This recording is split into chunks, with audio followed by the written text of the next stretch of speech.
Public எக்ஸாம்லாம் முடிஞ்சிருச்சு. ஆனால் நிறைய ஸ்டூடெண்ட்ஸுக்கு ஒரு பெரிய பயம், ரிசல்ட் எப்படி வரப்போதோ.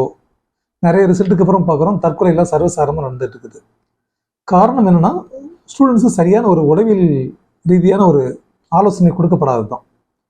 சென்னை உயர்நீதிமன்றம் தமிழக அரசுக்கு அறிவித்திருக்குது, எல்லா பள்ளிகளிலும் ஒரு உளவியல் ஆலோசனை நியமிங்க அப்படின்னு. இருந்தும் ஒரு சரியான ஒரு நடவடிக்கை எடுத்த மாதிரி தெரியலை.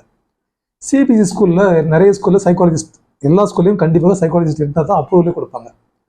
நிறைய ஸ்கூலில் பேருக்கு அந்த அப்ரூவலுக்காக ஒரு சைக்காலஜிஸ்ட்டை நியமிக்கிறாங்க. அதுக்கப்புறம் அந்த சிபிஎஸ்சி ஸ்கூல் நிறைய ஸ்கூலில் அந்த சைக்காலஜிஸ்ட்டை ஃபாலோ பண்ணுறதே இல்லை. இது இல்லாமல் தனியார் பள்ளிகள், நிறைய பெரிய பெரிய பள்ளிகள் கேட்டால் கூட எங்கள் பிள்ளைகளுக்கு நிறைய நல்ல பாடம் சொல்லி கொடுக்குறோம், நிறைய அட்வைஸ் பண்ணுறோம், பிறகு தனியாக ஒரு சைக்காலஜிஸ்ட் அந்த மாதிரி கேட்குறாங்க. படித்தவங்க கூட கவுன்சிலிங்னா என்ன, அட்வைஸ்னா என்ன அப்படிங்கிறது கூட புரிய மாட்டேங்குது. இது பெரிய வேதனையான ஒரு விஷயம்.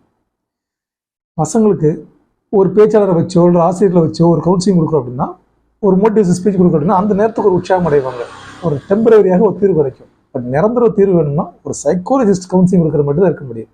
ஸோ பள்ளிகள் எல்லா ஸ்கூலும் ஒரு சைக்காலஜிஸ்ட் நியமித்து அதை கரெக்டாக ஃபாலோ பண்ணுங்கள். பசங்களை அந்த ஸ்ட்ரெஸ்லேருந்து தவிர்க்குங்க.